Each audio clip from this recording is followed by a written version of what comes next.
Hey, what is up, guys? I'm your boy Nick with Pickman Man. In this video, we're going to be going over the full card breakdown for UFC 296. They added another fight to this card, which is Emmett taking on Bryce Mitchell on short notice. Bryce Mitchell's trying to step in and climb up the rankings, and that's going to be one of the best matches, best fights on this card. Let's go over it, guys. First fight on the prelims, we have Randy Brown taking on Muslim Salikhov. Randy Brown is only 33 years old. He's coming off that win over Wellington Turman, where he looked pretty good. I mean, he was able to stay at range, pick a Wellington Turman apart, but that was a close fight. Wasn't really an impressive performance by any means by Randy Brown, and he did take a lot of leg kicks from Wellington Turman, but we've seen Wellington Turman isn't really all that good. I mean, he was beating up that guy Jared Gooden before he got knocked out in the second round and got submitted. But it is what it is. So Randy Brown's only loss in his last couple of fights was to JDM, Jack Della Maddalena, and he got clipped and he got submitted. So he does have a pretty bad chin. So I don't know. We can't really trust him to go heavy on his money line or anything. But this is a fight where they're basically giving him a freebie here. All he has to do is survive the first couple minutes. First 5 minutes is going to be very dangerous.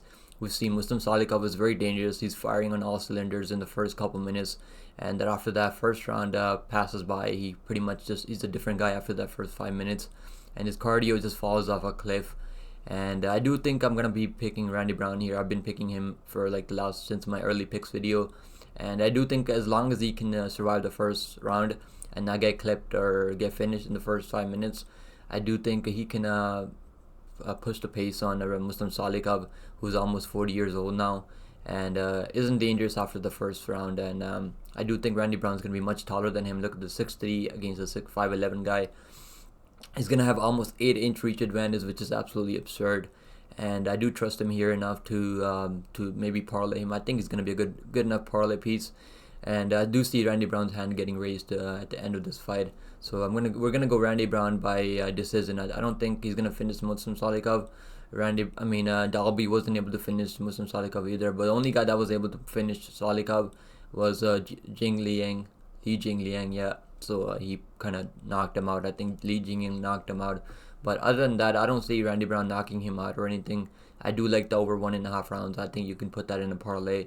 But Muslim Salikhov is going to be dangerous in the first 5 minutes, so we're going to have to watch for the first round. It's going to be a little bit sweaty if you do have a bet on Randy Brown.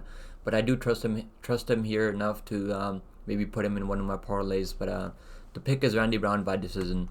Let's go to the next one, guys. Next up, we got Martin Buday taking on our guy Shamil Gaziev.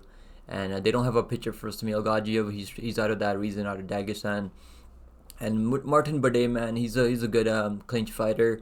He doesn't have heavy hands, doesn't have knockout power or anything. He's mostly just he's a guy that just he's able to have push the pace for 3 rounds, and he likes fighting in the clinch. Last time he got a submission over that really bad heavyweight. Let me see who it was. Let me pull it up here for a second, guys.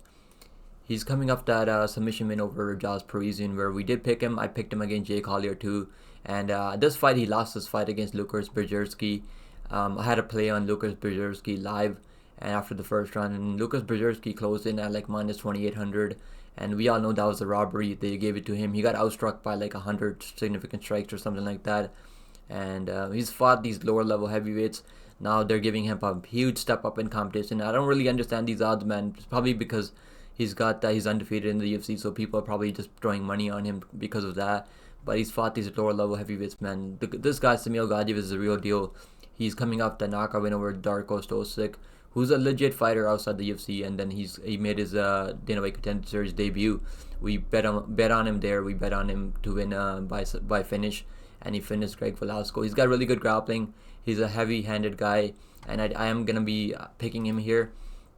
Let me pull this up here, guys. So I am gonna be picking Shamil Gaziev here. He's making his UFC debut, so that is a little bit worrying, because he hasn't had the experience in the UFC, but he's fought a good enough competition outside the UFC, so that we can trust him here to maybe take Martin Buday down.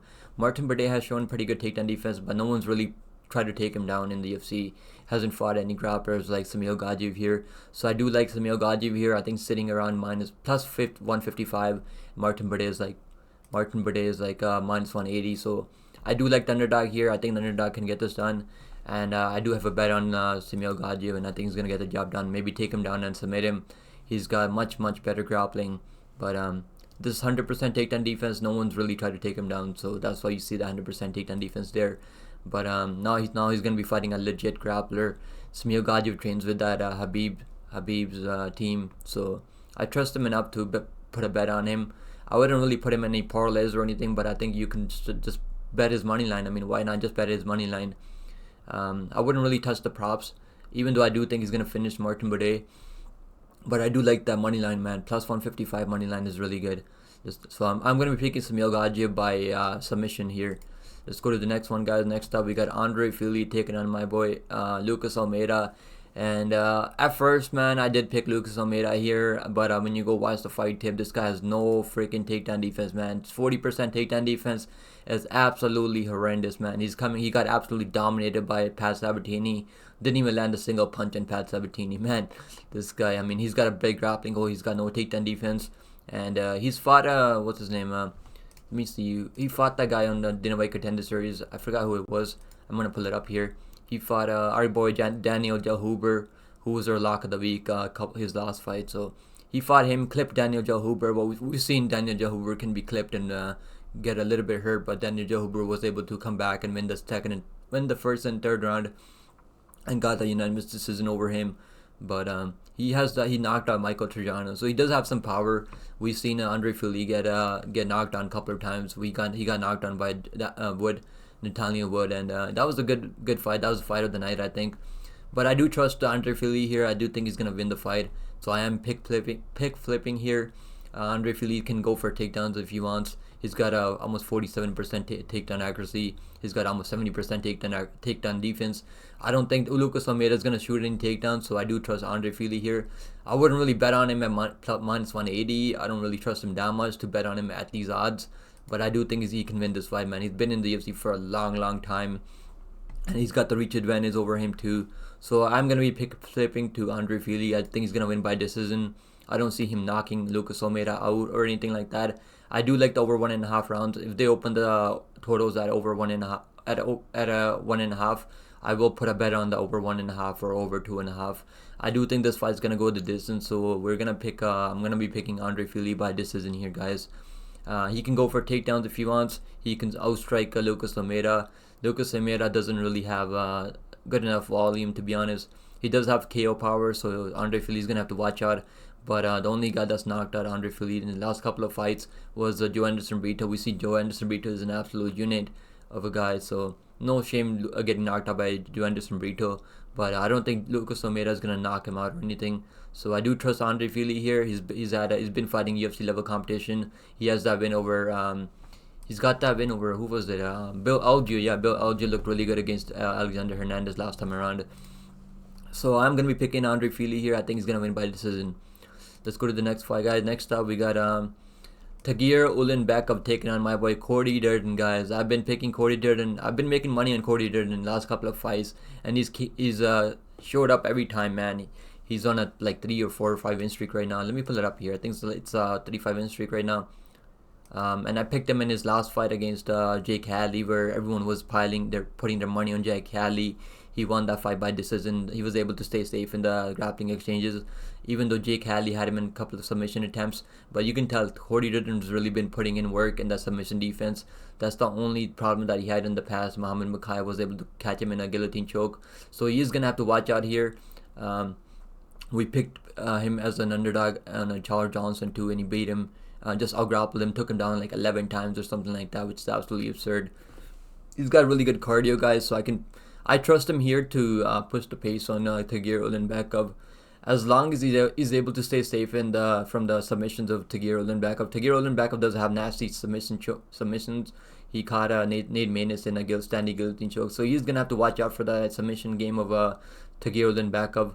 We've seen Tim Elliott out-grapple Tagir Ulanbekov. Tim Elliott was cheating, so it is what it is. But I do trust Cody Durden here to shoot non-stop takedowns and stay safe from the submission game of Tagir Ulanbekov. Cody Durden has a drop with Chris Gutierrez, and we've seen Chris Gutierrez is a pretty good fighter, man. So I do trust Cody Durden to push the pace on Tagir Ulanbekov here. And Cody Durden is plus 130, plus 140, even plus 160. Yes, I'm at plus 160. I have a bet on him. I bet on him at plus 124. But if that number keeps going up, if we can get Cody Durden at plus 150 or plus 160, I think he's one of the better underdogs on this card, guys. I really do. But Tagir Ulanbekov, man, he's got pretty good striking. And doesn't have much knockout power, but he's got a really nasty submission game. So he's going to have to watch out for the submission game of Tagir Ulanbekov. But other than that, man, I trust Cody Durden here. I think he's going to be able to push the pace on Tagir Ulanbekov. And Cody Durden has the better cardio here. So I'm still picking Cody Durden here as an underdog. I think he can get this done by decision. Let's go to the next one, guys. Next up, we got Alonzo Menifield taking on Dustin Jacoby, man. We picked Alonzo Menifield in his last fight. Let me pull him up here. We picked him over Jimmy Crute, where he was an underdog. I don't really understand why he was an underdog against Jimmy Crute. Jimmy Crute is absolutely horrible. I'm glad he retired. And before that, he went to a draw against Jimmy Crute because he got a point taken. But he should have that should have been 2 wins for him against Jimmy Crute.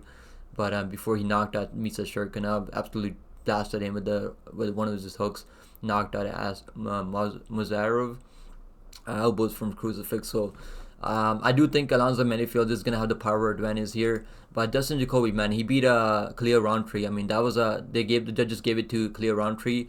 But I honestly thought everyone knows that he got robbed there. But he did get knocked down a couple of times. But Asmem Murzakanov, we did pick Asmem Murzakanov there against Dustin Jacoby.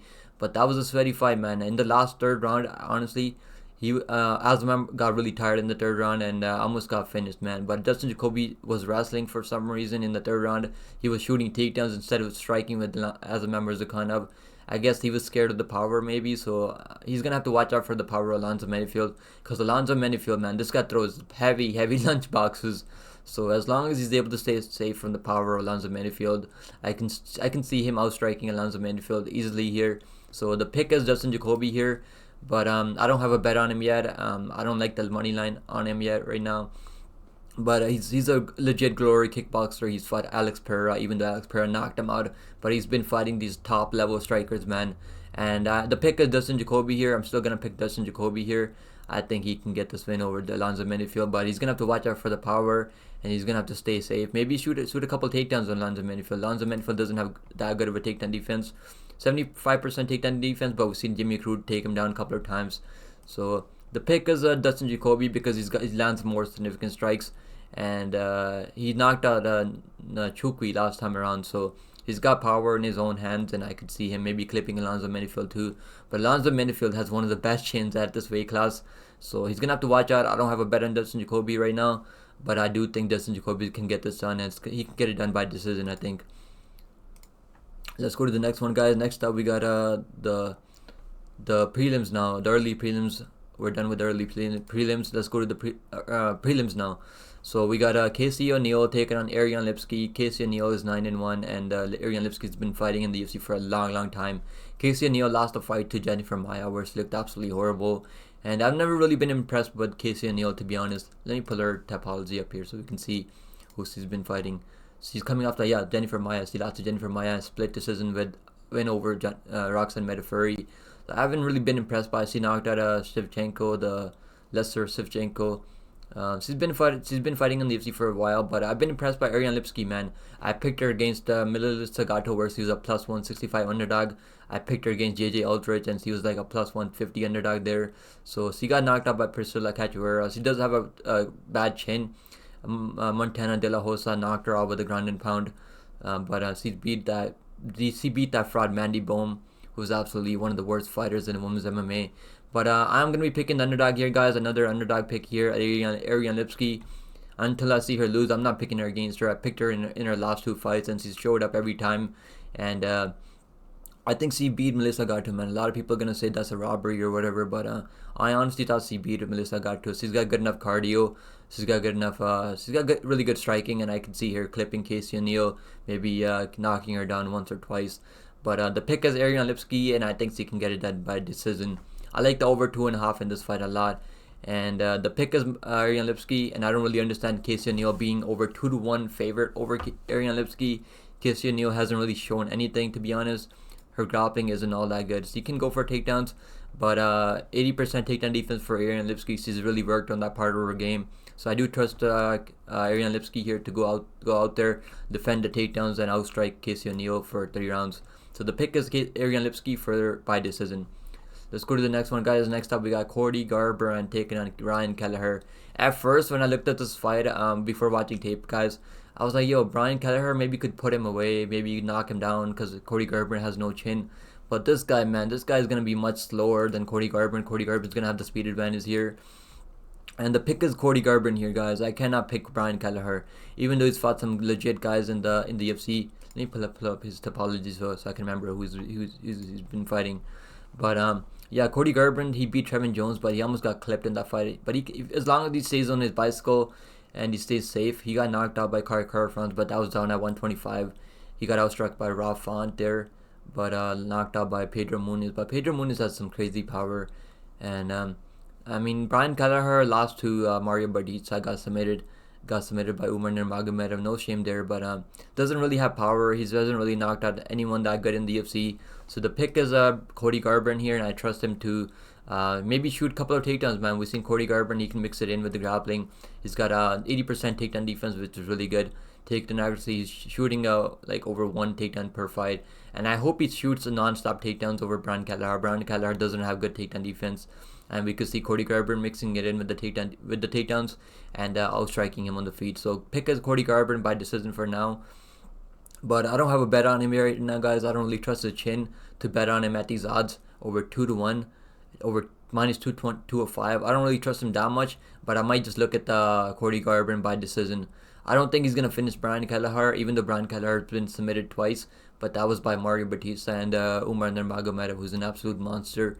So the pick is Cody Garbrandt by decision for now, but I don't have a bet on him right now, guys. Let's go to the next one, guys. Next up, we got Irene Aldana taking on Karol Rosa, guys. Really good matchup here between these two girls. And I've been picking Irene Aldana. She's going to be much bigger than her. Look at this, 5'9" against 5'5". She's going to have a reach advantage too. Not by much, but she's got power in her hands. She's got knockout power, way more knockout power than Karol Rosa has. And Karol Rosa she lost her first round to Yana Santos. It's absolutely horrible. And she barely won the fight, man. That fight was so close, to be honest. I had a bet on Karol Rosa. She looked pretty bad in that fight. I mean, she's the girlfriend of Denise Combs, I think, and they're trained together. But the pick is Irene Aldana, even though she's getting up there in age, she's getting older. But she's coming up that disappointing performance over Amanda Nunes. But Amanda Nunes is an absolute monster, and Amanda Nunes, that was the retirement fight. A lot of people were picking Irene Aldana against Amanda Nunes, and I really didn't understand why, to be honest. Like Irene Aldana, she can beat these lower level girls, but when she take that step up in competition against the champions, she doesn't really know what to do. But she was losing that fight against Macy Chiasson. She was getting taken down, she was getting out grappled, she was getting outstruck there. But then she landed an up kick to the liver where I had a big bet on her. I had 2 units on Irene Aldana there, and that up kick to the liver saved my 2-unit play on her. But that was a disappointing performance. But she knocked out Yana Santos, and Karol Rosa barely beat Yana Santos. That was like one of the worst fights I've ever seen, where she beat Yana Santos by split decision. So I'm not going to be betting on Irene Aldana at these odds, guys, at minus 210. But I do think she can knock out Karol Rosa, to be honest, guys. She knocked out Caitlin Vieira in the first round. She's got really good power. She clipped Amanda Nunes too. If you guys remember that, she clipped Amanda Nunes, but Amanda Nunes has a crazy chin on her. So the pick is Irene Aldana. I'm going to pick her by knockout. I think she can clip Karol Rosa and put her away. She's going to be much bigger than her. And I'm probably going to look at Irene Aldana by knockout, maybe by knockout or decision, but that's probably going to be like minus 150 or around there. But maybe just look at the knockout prop for Irene Aldana. I'm going to be picking Irene Aldana by knockout here. Let's go to the next one, guys. Next up, we got Josh Emmett taking on Bryce Mitchell, guys. You can't really open this here. Let me pull it up here. So Josh Emmett, guys. Josh Emmett's been... he was supposed to fight on this card against... what was his name? He was supposed to take on Giga Chikadze, and I was picking Giga Chikadze against him. And he's coming off that loss to Ilia Topuria, where he got absolutely dominated, took a lot of damage against Yair Rodriguez, and we picked Yair Rodriguez there by finish, I think. And I've been picking, I think I picked Kelvin Kattar against him, but then he beat Kelvin Kattar. But I thought that was a robbery. But it is what it is, man. You never know when you leave the fight in the judges' scorecards. You never know how they're gonna see the fight. But I'm gonna be picking Bryce Mitchell here, guys. I think Doug Nasty can get this done. And he's looked really good, man. He looked really good against Dan Ige. But on the feet, man, he was getting clipped and he was getting hurt on the feet. but he was able to time some takedowns and get some control time over Dan Ige. He took him down like a couple of times too. He took him down like 4 or 5 times, got even more than 5 takedowns, I think it was. But he looked really good against as long as he gets his takedowns, he looks really good, man. He got submitted by Ilia Topuria, but that's his only loss. Who's fighting for the title next? But he absolutely dominated Edson Barboza. He beat Andre Fili soundly, took him down a couple of times. But the pick is Bryce Mitchell here, guys. But I don't have a bet on him right now. But if you can get him at anything under -150, I think he's a good bet, to be honest, guys. I think Bryce Mitchell is gonna get this done. Josh Emmett usually has good enough takedown defense. His takedown defense is sitting around Josh Emmett's takedown defense sitting around 61%. But I do think Bryce Mitchell can take him down, man. Bryce Mitchell's got almost 60% takedown accuracy, and I do trust Bryce Mitchell here to get the job done. And Josh Emmett's getting up there in age, man. He's getting older for this weight class. You gotta have the speed. I think Bryce Mitchell's gonna have the speed on those takedowns, even on the feet, man. When you start mixing in the takedowns, I think he can land some shots on Josh Emmett too. But Josh Emmett's got some crazy power, man. And I don't know if I want to be betting against Josh Emmett because how Bryce Mitchell looked on the feet against Dan Ige. Dan Ige was landing some big shots against him on the feet. So I don't have a bet on Bryce Mitchell yet, but I do trust him to win this fight. Let's go to the next one, guys. Next up, we got the main card. If you guys haven't yet, hit the like down below, subscribe to the channel, guys. We only need like 20 more subscribers. We only need like 10 more subscribers to get to that 600 subscriber mark. So I appreciate you guys, man. Come on, let's go, guys. Main card time now. We have Vicente Luque, guys, taking on Ian, Machado, Garry. And say what you want, man, about Ian Garry, but he's one of the best fighters at 170 here. And he did get knocked down by Kenan Song, but he was able to. He showed us that he was still able to come back and knock him out after in the 3rd round. But Vicente Luque, man, this guy's one of the best freaking fighters at 170, man. He did get knocked out by Jeff Neal, but Jeff Neal has crazy power, and Jeff Neal gave Shavkat Rakhmonov one of the toughest fights in his career. So no shame getting knocked out by Jeff Neal. But then we picked him against RDA as an underdog, and he came through for us there. He was able to mix in some takedowns and just throw RDA's timing off. But in this fight, man, I think Ian Garry's gonna get this done, guys. Even though we don't like Ian Garry as a person, but as a fighter, man, he's one of the best fighters out there. But I don't know. I don't think he's gonna knock him out or anything. Maybe he could knock him out. A lot of people think Garry can knock him out. Maybe he could knock him out, man. I picked Ian Garry in every fight, guys. And I picked him against what's his name, Magny. I picked him against what's his name. Let me pull him up here in Topology.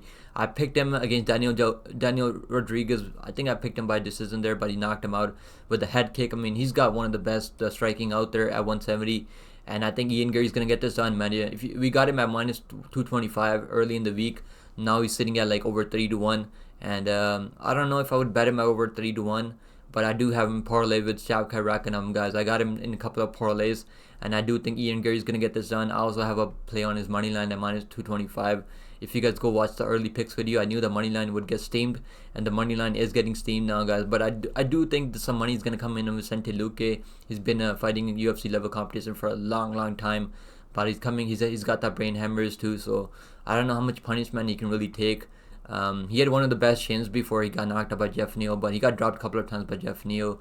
And Garry's one of the sickest strikers out there at 170, and I could see him maybe setting up a head kick or something. But look at this knockout power, man. Garry's got more knockout power, I guess. But he's gonna have to watch out for the submission game of Vicente Luque. But he's got good enough takedown defense, 60-70% takedown defense. So I don't really think Luque is gonna take him down or anything. Even if he takes him down, man, I think Garry can get back up, and just kick his legs off and just maybe kick to the body. I think Garry's gonna make it look easy, man. I really do. I think he's gonna get either 30-27, or he's gonna knock him out at some point. But Vicente Luque is one of my favorite fighters, and I do respect him a lot. And I do think he's gonna give Garry a tough fight, man. Excuse me, guys. I do think he's gonna give Vicente Luque a tough fight. I do think Vicente Luque is gonna give him a tough fight, but I do trust Ian Garry to go out there and use his fight IQ to beat Vicente Luque up. And they trained together before too, so Garry probably knows that he can get the better of Luque. He's probably got the better of Luque in the past, so he's been asking for this fight for a long time. And now Vicente Luque he's only 32 years old, but he's had so many fights, man. 31 fights overall, 32 fights overall. He's taken so much damage. But Bilal Muhammad was able to just throw him off on the timing, just move in and out of range and just outstrike him. I don't think he took him down. I think Bilal Muhammad just beat him up on the feet, to be honest. And Luque just couldn't figure him out, to be honest, guys. That's fight. I remember I picked Luque there against Bilal Muhammad. I can never get Bilal Muhammad's fights right, guys. I gotta pick Bilal Muhammad at some point. But I did pick Luque there against Bilal Muhammad, and he just didn't know what to do against Bilal Muhammad. And I think that's what Garry's gonna do. He's just gonna throw his timing off and just make him. He's gonna make Luque think about what's gonna come next against him. And I think Garry's gonna either outstrike him for 3 rounds or just knock him out at some point. Maybe find a head kick or something. But Luque is one of my favorite fighters, man. So I do want to see Luque get the win here. But for betting, man, I think Ian Garry is one of the better parlay pieces on this card. Let's go to the next guy. Next up, we got Tony Alcacuy Ferguson taking on Paddy Pimblett, guys. Oh my goodness, man. This is sad, man, for Tony Ferguson. He's on a 6-fight losing streak right now. He's been finished in majority of those fights. And man, I don't know why he's not retired yet. I think he might retire after this fight. I hope he does, man. He's 39 years old, man, for this weight class, fighting at 155. But he's fought the best level of competition out there. But against Bobby Green, man, he just kind of pulled guard. And then he just got submitted by Bobby Green. Bobby Green isn't really submitting anyone. He just kind of walked into that guillotine choke of Nate Diaz, man. And that wasn't a good look there. But he was beating up Michael Chandler on the feet. He dropped Michael Chandler in the first round. But then Michael Chandler knocked him out with one of the craziest front kick to the face, man. That was a nasty, brutal, like absolute brutal knockout, man. And he was like sleeping for like 5-6 minutes, man. That was one of the most vicious knockouts I've ever seen in my life, man, watching MMA. But Paddy Pimblett, man, I'm not that impressed by Paddy Pimblett, not that high on Paddy Pimblett. But they're giving him this fight for a reason, guys. I think Paddy Pimblett's gonna maybe submit him at some point. I am picking Paddy Pimblett by second round submission. He's got good enough grappling, and I do think Tony Ferguson can maybe clip him a couple of times in the first round. I don't think this is gonna be a walk in the park for Paddy Pimblett or anything like that. But I do think Paddy Pimblett's gonna beat him up, man. I do think he's gonna find a submission in the second round. I think the speed advantage is gonna be too much for Tony Ferguson. As an MMA fan, man, we all want Tony Ferguson to win this fight somehow because we don't like Paddy Pimblett. I like him as a fighter, but we all don't like Paddy Pimblett as a person. But man, say what you want, man, but Paddy Pimblett's gonna win this fight. I'll be cheering for Tony Ferguson, but I do think Paddy Pimblett's gonna get this win. I think he's gonna submit him in the second round, guys. That's my pick. Second round submission for Paddy Pimblett. But I do hope, I'm hoping that Paddy Pimblett just submits him in the first round. So I don't want Tony Ferguson taking any more damage. I hope he hangs it up, man. I don't want to see him keep fighting in the UFC at this point. They're just kind of using him to build up Paddy Pimblett at this point. It's kind of sad, man. If he was fighting Tony Ferguson when Tony Ferguson was in his prime, Tony Ferguson would beat him up like from pillar to post. He would absolutely brutalize Paddy Pimblett back when he was in his prime. But now, man, this is not the same Tony Ferguson anymore. But look at this, man. Tony Ferguson is still landing more volume than Paddy Pimblett. So this is a step up in competition for Paddy Pimblett, guys. But man, Tony Ferguson has taken so much damage over the years, and I don't think training with Goggins is gonna help him at all. He's never had problem with the cardio. Like that was never a problem for him. I think it's the speed, man. He doesn't have the testosterone left anymore in his body, and he's taken so much damage over the years. That fight with Justin Gaethje absolutely changed his career, man. Justin Gaethje just landed so much damage, man. That was one of the. I wish Justin Gaethje just knocked him out in the second round instead of like landing so much damage. That fight absolutely changed him, guys. And I think he's taken too much damage over the years, man. It's kind of sad, man. As a Tony Ferguson fan, I'm just so sad, man. And I'm kind of praying to the MMA gods that Paddy Pimblett just submits him early, so we don't see him landing any damage on Tony Ferguson. But I'm praying to the MMA gods. I'll pray together, guys. MMA gods, please let Tony Ferguson win this fight, guys, please. But I don't think it's gonna happen, guys. I don't think it's gonna happen. But I'm praying to the MMA gods that Tony Ferguson comes through and beats Paddy Pimblett. But I just don't see it, guys. I can't pick him here. I got Paddy Pimblett by second round submission, guys. Next up, we got Shavkat Rakhmonov taking on Stephen Thompson, guys. I mean, I've been picking Shavkat Rakhmonov. I mean, he's 17-0, all finishes, guys. He finished Jeff Neal in the third round. I mean, he's got crazy cardio, man. Can we talk about Shavkat Rakhmonov's cardio? I mean, he's finished everyone, guys. He's fought everyone, like top-level competition since he's been in the MMA game. He's one of the best fighters out of Uzbekistan. and they're building him up pretty well, man. He finished Jeff Neal, absolutely beat him up. Even though he's got a crazy chin too, so we all know how good his durability really is. I've seen him get knocked down in the regionals, and he got right back up and recovers right away. So Stephen Thompson, man, he's gonna be one of the best strikers that Safkar has fought. So he's gonna have to watch out on the feet. Stephen Thompson is no joke on the feet, guys. But the difference is gonna be in the grappling, guys. The grappling is gonna be the difference, guys. Look at this: 100% takedown defense, 30% takedown accuracy. I think that was higher. His takedown accuracy was higher, but the Jeff Neal just has crazy takedown defense, and I don't think Stephen Thompson has the takedown defense that Jeff Neal has. I do see Safkar taking Stephen Thompson down. I mean, Bilal Muhammad took Stephen Thompson down at will whenever he wanted. So I do think Safkar can take him down and maybe land some nasty ground and pound. He's got one of the most nastiest ground and pound that you will see at 170. Even on the feet, man, I could see Safkar clipping him, maybe hurting him on the feet. But Stephen Thompson is going to be one of the best strikers that Safkar has fought. But I got to pick Safkar here. We parlayed him back when he was minus 450 on Bebe, but now at minus 600, I don't know, man. That's a little bit too high for me. I wouldn't really throw him in parlays, but I do think he's going to finish him. I do think you should look at the inside the distance for Safkar Rakanam. I think you can cut the money line down to halfway, maybe minus 200.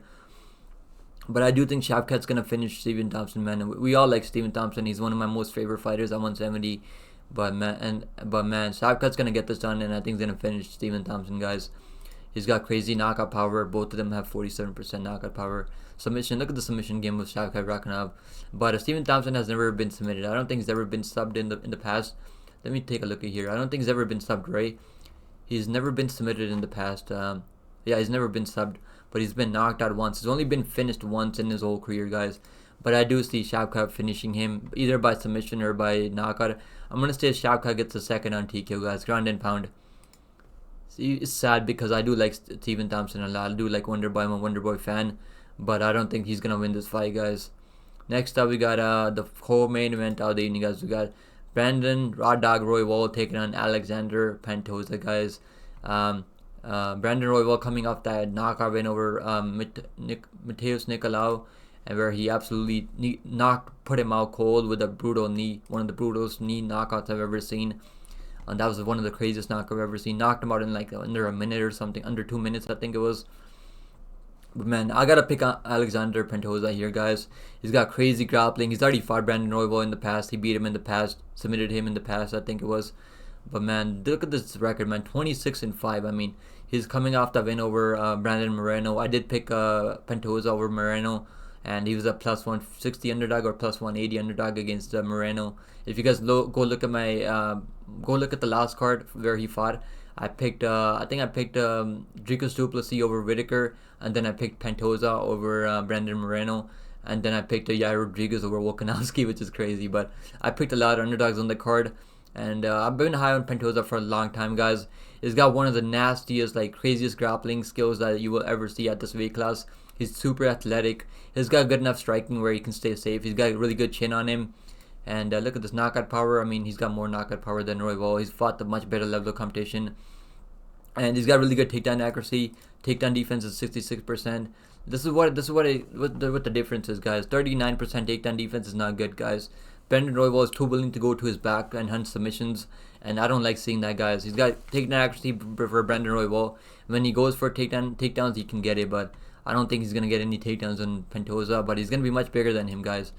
Pantoja's minus 175. I think that's a gift, guys. I think that money line is a gift because we've been seeing a lot of love for Royval because he got that knockout over Mateus Nicolau. But I don't see him knocking out Pantoja, guys. I really just don't see it. I think Pantoja is gonna finish him again. It's kind of sad, man, because I do like Brandon Royval. I'm a fan of Brandon Royval. I've been a fan of his for a long time.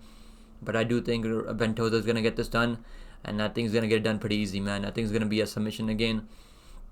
I think he's gonna, like, Pantoja's got one of the best scrambles that you will ever see at 125. And they say when you become a champion, you get 30% better, guys. And I think that's true. There's truth to that. So I think Pantoja's gonna get even better than he was in the past.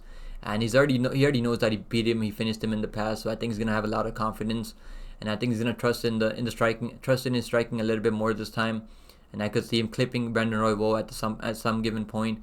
I don't think Royval has the chin that Moreno has. He's only been knocked out once, so like he's got pretty good durability. He got submitted once and knocked out once. Who knocked him out? I think it was Brandon Moreno. It was a shoulder injury, so he's never really been knocked out cleanly. But I do think Pantoja's gonna get this done, guys. And Pantoja's gonna finish him. I think inside the distance for Pantoja, I like that a lot. But moneyline is the best play, guys. I like his moneyline a lot, and I have a bet on his moneyline at minus 170. But that moneyline opened up at minus 220, 250, I think, or minus 300. So I think a lot of love. We've seen a lot of love for Brandon Royval, and it makes sense, man. He's a really good fighter. He's making a lot of improvements too. But I just think it's Pantoja's time right now, guys. So I got Pantoja by submission again. Let's go to the main event now, guys. We got the main event, UFC 296. Hit the like down below, guys, if you guys haven't yet. We need 10 more subscribers to get to that 600 subscriber mark. Let's go, guys. We got Leon Edwards taking on Colby Chaos Covington, man. I'm a fan of both of these guys. I like Colby Covington too. He's one of the most entertaining fighters at 170. But man, I gotta go with Leon Edwards here. I put a bet on him at minus 125, and I can't blame anyone taking the plus money on Colby Covington. But if you guys go look at his wins, he hasn't really beat anyone that good, man. He couldn't beat Kamaru Usman. I mean, he got knocked out in the first fight, but that was a crazy fight. I mean, that was a back and forth fight. He clipped Usman a lot of times. But man, Leon Edwards is one of the best strikers at 170, guys. I think his striking is way better than Shavkat Rakhmonov, and he's got one of the best kicks you will ever see. As long as he keeps his fight, as long as he doesn't get taken down, I think the only way I see Colby Covington win here if he can cross sniff for 25 minutes, and he's one of the best cross sniffers out there. But I like Colby Covington, man. He's one of the most entertaining fighters out there. But let's look at the stats, guys. So significant strikes, Colby Covington lands more, but I think Leon Edwards lands with more power. And the boxing, I think Colby Covington is probably going to be the better boxer. But Leon Edwards, man, he's been sharpening up his boxing recently. But look at the damage. Colby Covington has taken a lot of damage, man. He took a lot of big shots from Usman. Usman dropped him twice in the second round, I think it was in the second fight, in the second rematch. He was scared to engage with Usman, and he just kind of looked hesitant, man. And then he turned it up in the fourth and fifth round. I think he won the fourth and fifth round over Usman, but he got dropped twice, man, by Usman in the second fight. He got dropped in the first fight too by Usman, and Leon Edwards sent Usman fucking packing, man. So the pick is Leon Edwards, and I like his money line a lot, minus 125. I think that's a gift, man, because we've been seeing a lot of love for Colby Covington, and it makes sense. He's got the grappling edge over Leon Edwards here. Look at this takedown defense, 70% takedown for Leon Edwards. But Leon Edwards, man, look at the wins that he's got. Like the only guys that Colby Covington has beat in the past, he beat Jorge Masvidal. I mean, Jorge Masvidal is retired and super washed up, but Jorge Masvidal put him down to his knees, man. He knocked him down, and Colby Covington took a knee for all the military men that are for the service guys. I don't know what the fuck I'm saying, but yeah, the pick is Leon Edwards here, guys. Look at the wins. If you guys look at their wins, he beat Kamaru Usman. I picked him in the third fight too to beat Kamaru Usman. He was a plus 200 underdog. I didn't really understand why he was a big underdog against there. Then that one, man, that second fight against Usman, I had an A-unit play on Kamaru Usman, man. He knocked him out badly, bro. 8-unit play, $800 play on Usman, and he had kicked him to the shadow realm. That was one of the craziest knockouts I've ever seen. And if you can get out grappled for 4 rounds and still come back in the 5th round and knock him out, imagine what he will do to Colby Covington, guys. Beat Nate Diaz, but he got clipped in the 5th round by Nate Diaz. But Nate Diaz has got crazy durability. That I poke against Bilal Muhammad, but he's beating up Bilal Muhammad, man. We picked Leon Edwards over Bilal Muhammad, and he was beating up Bilal Muhammad. Bilal Muhammad took the way out because he got eye poked, and he's like, oh, I don't want to fight anymore because he's getting his ass kicked. Bilal Muhammad just didn't even know what to do. I mean, Leon Edwards was kicking his legs, kicking his body, absolutely brutalizing him. He even landed a head kick to the Bilal Muhammad. I mean, I can't wait to see Bilal Muhammad get beat up by Leon Edwards again. That's going to be really good. Look at these wins, man. Look at this win. Robbie Lawler couldn't even finish Robbie Lawler at this point. Robbie Lawler's retired. Tyron Woodley, man, that was a rib injury, but Tyron Woodley's retired, man. Look at this. Jorge Masvidal, all these guys are retired, man. He doesn't have a single win that looks good on his record at this point. Look at this, beat Rafael Dos Anjos. I mean, that's his only good win. Beat Damian Maia. Couldn't even finish Damian Maia. Couldn't even finish Dos Anjos. I mean, bro, this guy has no freaking good wins on his record in the last couple of fights. But he's one of the most entertaining fighters out there. He knows how to talk and this and that. So I get it why they gave him another title shot. This is his third opportunity, guys. But if you can cross sniff for 25 minutes, I could see him getting the win here. But I just don't see it, guys. I'm going to go with the guy that's been proven, that's been putting up the wins, beating the legit competition, taking that belt over Kamaru Usman, beat Kamaru Usman twice, even though he lost the first time back when he was really young. Look at this record, man. 21-3, guys. I mean, that's one of the best records in the UFC. And look at this height. 60 is going to be taller than Colby Covington. He's a legit 170 pounder, guys. Colby Covington could fight at 155, if I'm being honest with you guys. Got the reach advantage over him too. I gotta go Leon Edwards here, but I can't hate anyone taking the +1 in Colby Covington, guys. So there it is, guys. I hope you guys enjoyed the breakdown, and I gotta upload this video now. I hope let's get to the 600 subscribers mark, guys. If you guys enjoyed the breakdowns, hit the like down below and subscribe to the channel, guys. I appreciate you guys, man. I appreciate you guys watching the videos and for leaving the comments down below for the YouTube algorithm. Let's freaking go, guys. I'm gonna bring you guys some good best bets from this card. I feel really good about this card, so I picked a lot. We have a lot of underdogs that I think are gonna come through on this card, and I'm feeling really good about this card, guys. Hit the like down below once again. Subscribe to the channel. Leave a comment below for the YouTube algorithm. Let's freaking go, guys. Let me know who you guys are picking on this main event and co-main event. I would love to hear back from you guys. And I gotta go upload this video now. Thank you for watching the video, and I'll see you guys in the next one, man. Take care of yourself. Best of luck on all your picks, guys. I hope you guys make a lot of money on this weekend. This is one of the better pay-per-views, and I cannot freaking wait for this, guys. So take it easy, guys. I hope you guys enjoy the breakdown, and I'll see you guys in the next one.